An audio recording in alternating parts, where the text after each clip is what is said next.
अस्सलाम वालेकुम, नमस्कार, सत श्री अकाल एंड गुड इवनिंग। मैं हूं आरज़ू काज़मी और आप हमेशा की तरह से देख रहे हैं भेजा फ्राई। जी हाँ, भेजा फ्राई के नए एपिसोड के साथ हम हाजिर हैं और इससे पहले कि हम चले न्यूज़ की तरफ, आप सबसे रिक्वेस्ट है कि जिसने भी चैनल सब्सक्राइब नहीं किया है, प्लीज़ चैनल को सब्सक्राइब करना ना भूलिएगा। खैर, बात करेंगे हम सबसे पहले पाकिस्तान की और हम आपको ये बताते चलें कि जी आईएमएफ का डेलीगेशन, जैसे कि आप सब जानते हैं कि आया हुआ है पाकिस्तान में, बजट बनाने की तैयारी की जा रही है। लेकिन आईएमएफ के डेलीगेशन ने एक बात और कही है और वो ये कि जी पाकिस्तान की इकोनॉमी जो है वो पहले से कुछ बेहतरी की तरफ जा रही है। जी हाँ, ये कहना है आईएमएफ का। उन्होंने ये कहा है कि जी आईएमएफ का पाकिस्तानी जो इकोनॉमी है उसमें बेहतरी का एतराफ, यानी कि अब आईएमएफ ने ये कहा है कि पाकिस्तान की इकोनॉमी जो है वो पहले से बेहतर हो रही है। कैसे हो रही है वो हम नहीं जानते, इतनी डिटेल में हम नहीं जाएंगे कि कैसे ठीक हो रही है, लेकिन बहरहाल उन्होंने ये कहा है कि पाकिस्तान की इकोनॉमी बेटर बेटर हो रही है। अब ये और बात है कि अगर जो बातें की जा रही हैं कि जी सऊदी अरब आएगा, वो इन्वेस्टमेंट करेगा, या कोई और कंट्री आएगी वो यहाँ पे इन्वेस्टमेंट करेगी, चाहे वो ईरान हो, चाहे वो सऊदी अरब हो, या कोई भी दूसरी कंट्री, तो अगर वो आते हैं इन्वेस्टमेंट वाकई में कर देते हैं, जो कि भाई हो भी सकता है, हम हर बात को इनकार तो नहीं किया जा सकता, तो अगर इन्वेस्टमेंट हो जाती है तो डेफिनेटली पाकिस्तान की जो इकोनॉमी है वो थोड़ी सी बेहतरी की तरफ चलेगी। लेकिन अभी तक फिलहाल सिर्फ बातें ही बातें हैं। और हमने आईएमएफ से लोन ले लिया है, बाकी सऊदी अरब वालों ने हमें कहा है कि हाँ हम यहाँ पे इन्वेस्टमेंट करेंगे, लेकिन अभी शुरू कुछ नहीं हुआ है। जैसे कि आप सभी जानते हैं, यही हाल ईरान का है कि ईरान के साथ गैस पाइपलाइन पे काम होना है और उसके भी कई इम्कानात कोई खास दिखाई नहीं दे रहे। लेकिन साथ साथ ईरान के प्रेसिडेंट जब आए थे तो उन्होंने $10 बिलियन की बात की थी कि वो पाकिस्तान में इन्वेस्ट करेंगे, तो हम उसका भी इंतजार कर रहे हैं कि कब उस पे नेक्स्ट स्टेप लिया जाता है। लेकिन फिलहाल ऐसा दिखाई नहीं देता, या फिर कह लीजिए कि अभी स्टार्ट नहीं हुआ है। लेकिन जैसे ही होगा हम डेफिनेटली आपको बताएंगे। जी इकोनॉमी में जो है इकोनॉमिक ग्रोथ रेट जो है वो उन्होंने 2% बताया है कि रहेगा। आईएमएफ ने ये बताया है कि साल भी जो है वो 2% ही रहेगा और हो सकता है कि आगे कुछ टाइम के बाद जो है वो इसमें इम्प्रूवमेंट आए। लेकिन फिलहाल ये है कि पाकिस्तान जो है वो अब इंतजार कर रहा है कि जी बजट बनाना है, बजट बनेगा और वो आईएमएफ उसको अप्रूव करेगा, तब वो बजट जो है वो पेश किया जाएगा, या वो बजट जो है वो पब्लिक तक जाएगा। और पब्लिक तक जाने से पहले गवर्नमेंट चाहे जैसे मर्जी बजट तैयार कर ले, लेकिन उस बजट को जो है सबसे पहले जो है वो आईएमएफ से अप्रूव कराना होगा, उसके बाद ही कुछ हो पाएगा। यानी कि आईएमएफ ही बताएगा कि बजट में क्या चीज के प्राइस बढ़ानी है, किसकी कम करनी है, क्या टैक्सेस, नए टैक्स कौन से लगाने हैं,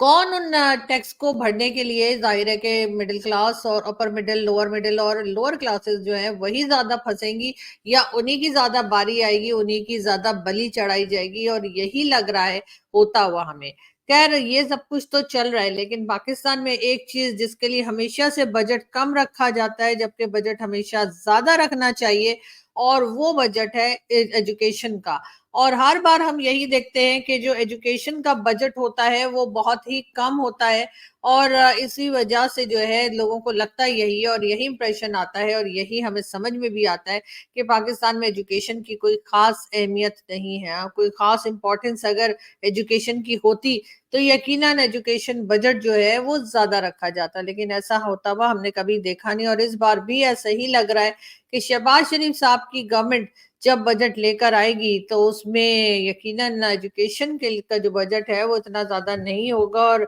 इतना कम होगा कि लोग हैरान हो जाएंगे कि जी एजुकेशन के लिए इतना कम बजट, और हमेशा से यही होता आया है और इस बार भी कुछ डिफरेंट होता नहीं दिखाई देगा। अगर बजट बढ़ेगा तो जी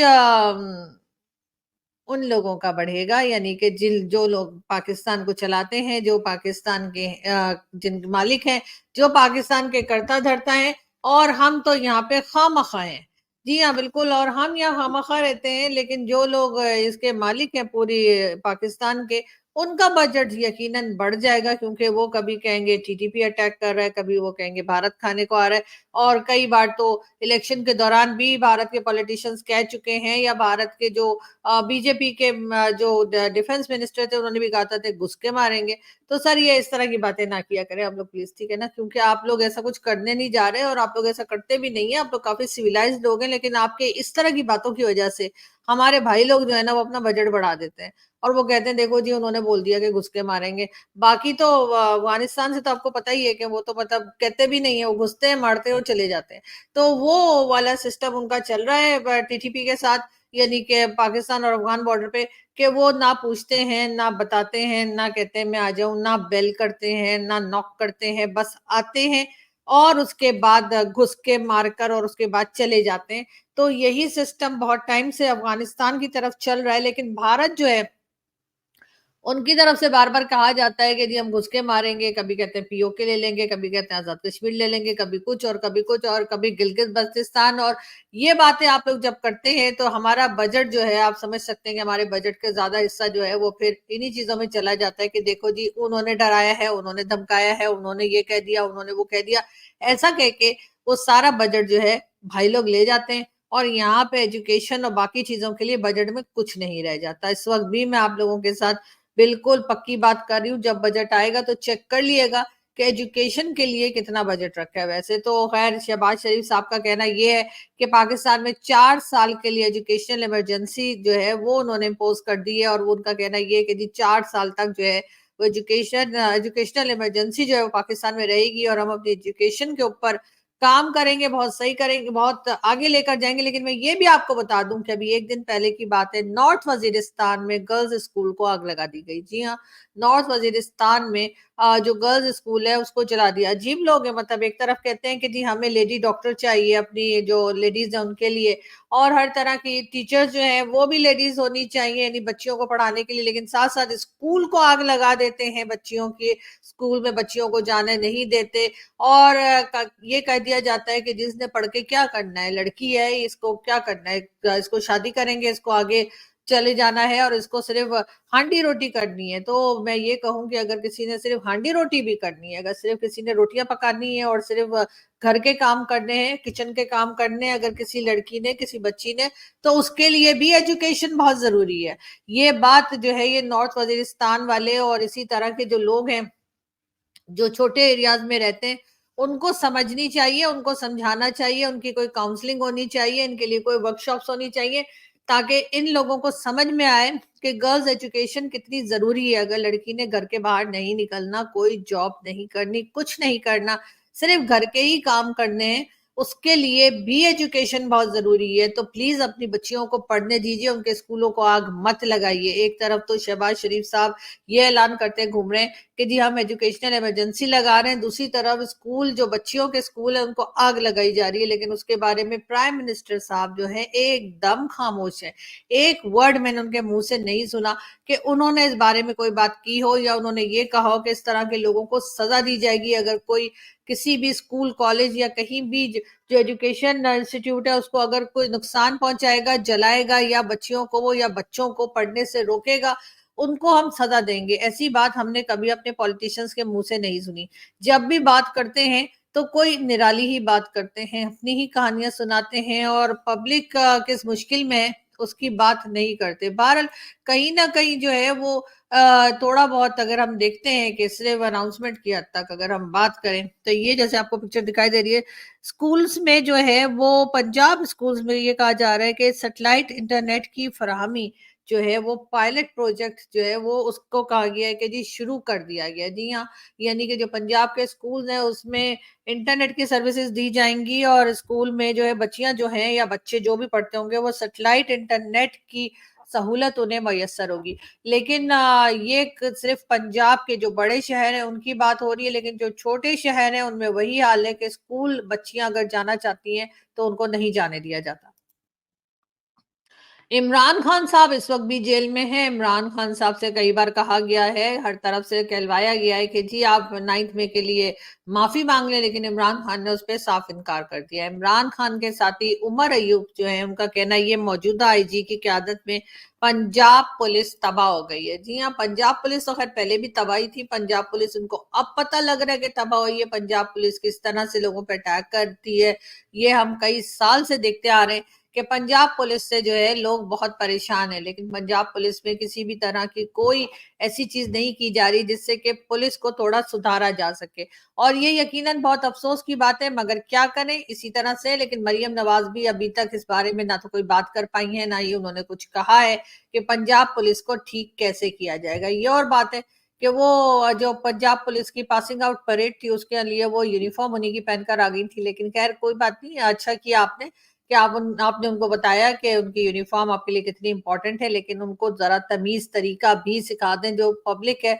उसको पंजाब पुलिस तंग ना किया करे। खैर बात करेंगे फैसल वावड़ा साहब की। जी हाँ, फैसल वावड़ा साहब जो हैं वो एक तरह से पहले खैर पीटीआई के मेंबर रहे हैं, सेनेटर भी रहे हैं और उसके साथ साथ मिनिस्टर भी रहे हैं। उनका कहना है तहरीक इंसाफ एमक्यूएम की तरह तितर बितर हो जाएगी। आर्मी चीफ ने बता दिया है कि पाकिस्तान सीधा और बढ़ता हुआ आगे चलेगा है। कि आर्मी चीफ ने क्यों कहा है, लेकिन खैर कोई बात नहीं है। फैसल वावड़ा साहब जो हैं वो आर्मी के बड़े लाडले हैं और सभी को मालूम है कि फैसल वावड़ा साहब जो है वो क्या जबान इस्तेमाल करते हैं और क्या जबान बोलते हैं या किसका मैसेज जो है वो आगे लेकर जाते हैं। तो डेफिनेटली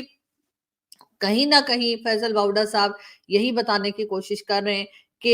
एमक्यूएम का जो हाल हुआ था, यानी एमक्यूएम का पॉलिटिकल पार्टी जो अल्ताफ हुसैन साहब की थी, जिस तरह से टूट के और कई हिस्से उसके बन गए इसी तरीके से, या कई ग्रुप्स बन गए इसी तरीके से पीटीआई के भी कई ग्रुप्स बन जाएंगे और इस तरह से वो खत्म कर दी जाएगी जैसे एमक्यूएम को किया गया था। बहरहाल फैसल वावड़ा साहब, यहाँ तक तो खैर आपको बताने की जरूरत नहीं थी, वो तो जो लोग देख रहे हैं उनको वैसे भी समझ में आ रहा है कि क्या हो रहा है। अगर आप ना भी कहें तब भी बहुत पब्लिक को पता है कि यही कुछ होता चला जा रहा है। खैर हम बढ़ते हैं आगे और हम आपको ये भी बताते चलें कि जी सियासी जमात और हुकूमत के तौर पर पीटीआई से बात करने को तैयार हैं। जी हाँ, ये राना सनाउल्लाह साहब हैं, उनका कहना ये है कि एक पॉलिटिकल पार्टी के तौर पर जो है वो पीटीआई से बात करने को तैयार है। वैसे राना सनाउल्लाह साहब, आपका दिल बहुत बड़ा है कि आप अभी भी पीटीआई से बात करने को तैयार है, वरना हमें तो वो दिन भी याद है जब आपके ऊपर झूठा केस बनाया गया था ड्रग्स का, और वो ऐसा था कि जिसमें किसी को बहुत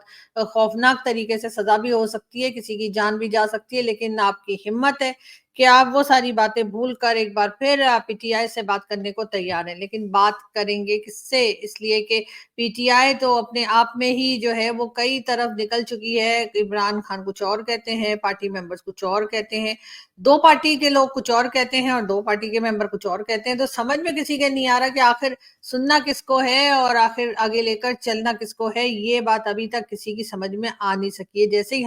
हमारी समझ में आएगी हम भी डेफिनेटली आपको बता देंगे। बात करेंगे एक बार फिर आप सबके फेवरेट और हमारे भी फेवरेट फवाद चौधरी साहब की।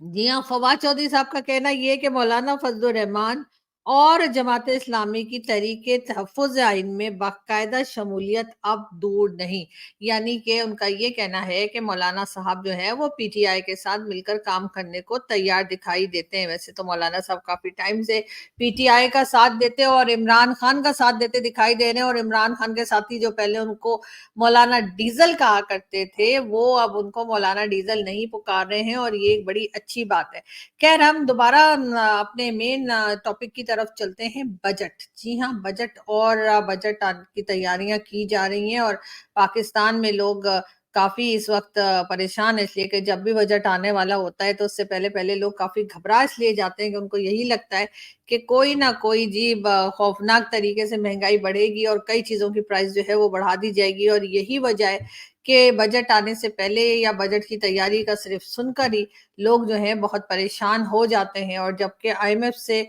लोन लिया जा चुका है और उस लोन को वापस भी करना है, ये तो खैर हम जानते ही हैं, लेकिन बात सारी ये कि कैसे वापस होगा, किस तरह से वापस होगा, ये एक बहुत बड़ा सवाल है जिसका जवाब यकीनन किसी के पास नहीं है। पाकिस्तान में ज्यादातर ये होता है कि हम एक लोन का वापस करने के लिए दूसरा लोन ले लेते हैं। जी हाँ, किसी एक से लोन ले लिया और दूसरे को दे दिया, यही जो है तरीका पाकिस्तान में बहुत टाइम से हम देखते आ रहे हैं। लेकिन बार बार कहने के बावजूद अभी तक एनर्जी सेक्टर की तरफ जो है हमें कोई गवर्नमेंट का काम होता हुआ दिखाई नहीं दे रहा, ना ही कोई इरादा नजर आ रहा है, ना ही कोई बातचीत होती सुनाई दे रही है। इसलिए कि जब तक एनर्जी सेक्टर में काम नहीं करेंगे तब तक पाकिस्तान में अगर कोई आ भी जाता है, कोई इन्वेस्टर आ भी जाता है आपके पास इन्वेस्टमेंट लेकर अपनी, के जी मुझे यहाँ पे फैक्ट्री लगानी है या कोई काम करना है, तो एनर्जी अगर नहीं होगी, अगर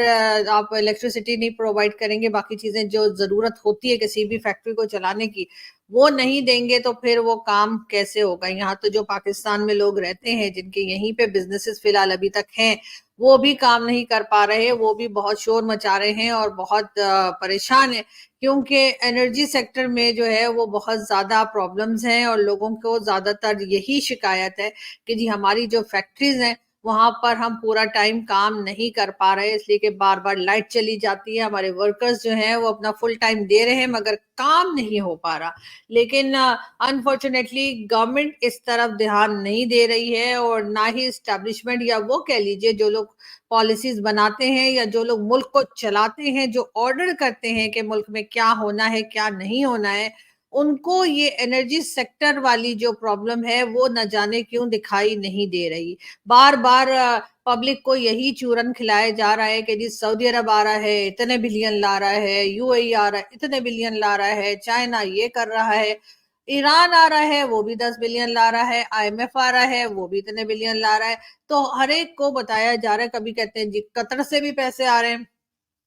कभी किसी कंट्री का नाम लिया जाता है और कभी किसी कंट्री का नाम लिया जाता है। लेकिन कोई मुझे जरा ये बता दे, हमारी जो गवर्नमेंट है उसमें से बता दे, चाहे गवर्नमेंट के जो बाकी के लोग होते हैं, मिनिस्टर ना भी हो लेकिन उनके एडवाइजर्स होते हैं, कई दूसरे लोग होते हैं, बहुत से तो उनके फेवरेट मीडिया पर्सन्स भी होते हैं जो हर वक्त टीवी चैनल पे वाह वाह प्रोडक्शन बने रहते हैं, उनमें से कोई बता दे टीवी चैनल पे बैठकर, या फिर आप मुझे बता दीजिए अगर कोई उनके एडवाइजर बता दें कि जी आखिर एनर्जी सेक्टर पे काम किए बिना आप लोग ये सारे जो भाषण दे रहे हैं, जो सारे आप लोग अनाउंसमेंट्स कर रहे हैं कि जी फलाना आ रहा है इतने पैसे लेके और वो आ रहा है इतने पैसे लेके, तो वो सारी चीजें आप लोग काम करेंगे कैसे, ये बस बता दें तो बड़ा अच्छा होगा। वरना खैर आजकल तो इंडिया में इलेक्शंस चल रहे हैं, ये तो अब सभी जानते हैं, लेकिन पाकिस्तान में बड़ी अच्छी उसकी कवरेज की जा रही है और बार बार हम तकरीबन हर रोज ही देखते हैं कि इलेक्शंस के बारे में जो है वो न्यूज, ना सिर्फ न्यूज आती है बल्कि हमारे जो टॉक शोज चला करते हैं उसके अंदर भी बड़ी अच्छी रिपोर्ट्स बना बना के दी जा रही होती हैं कि इलेक्शंस में क्या कुछ हो रहा है भारत के और किस तरह से इलेक्शंस आगे बढ़ रहे हैं। ये और बात है कि हम ज्यादातर वो रिपोर्ट्स चलाते हैं, हमारे यानी हमारे टीवी चैनल्स की बात कर रही हूँ, हमारे टीवी चैनल्स ज्यादातर वो रिपोर्ट चलाते हैं जो मोदी जी के थोड़े अगेंस्ट होती है। तो आप समझ सकते हैं कि मोदी जी हमारे यहाँ जो मीडिया है या जो हमारे भाई लोग हैं उनमें इतने फेवरेट नहीं है। तो इसलिए जो है वो मैं ये देख रही थी, आज भी न्यूज चल रही थी हमारे यहाँ, हम बड़े हमारे जबरदस्त किस्म के टीवी एंकर साहब हैं, वो एक शो कर रहे थे रात को और 10 बजे उनका शो आता है, तो उनका 10 बजे जियो पे उनका शो आता है शाहजेब खानजादा साहब का। अगर आप लोग चाहें तो गूगल करके उनका आज का शो निकाल लिएगा, और मतलब आज से मेरा मतलब है कल रात का शो उनका देख लिएगा। और उसमें वो बड़ी लंबी चौड़ी रिपोर्ट्स बता रहे थे और उनका कहना ये था कि जी इंडियन इलेक्शंस में जो है वो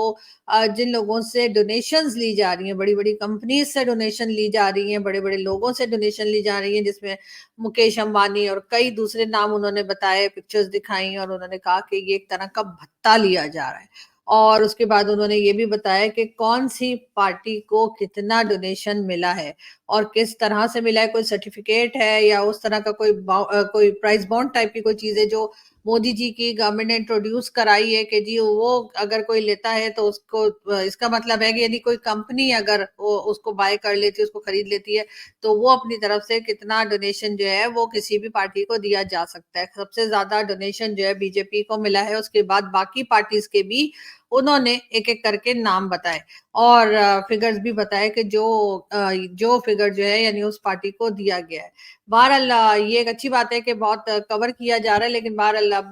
कहाँ तक हमारी ऑडियंस इस रिपोर्ट से जो है वो इस रिपोर्ट को मानती है कि सही है या नहीं, ये तो खैर हम आपसे बाद में ही पूछ लेंगे, क्योंकि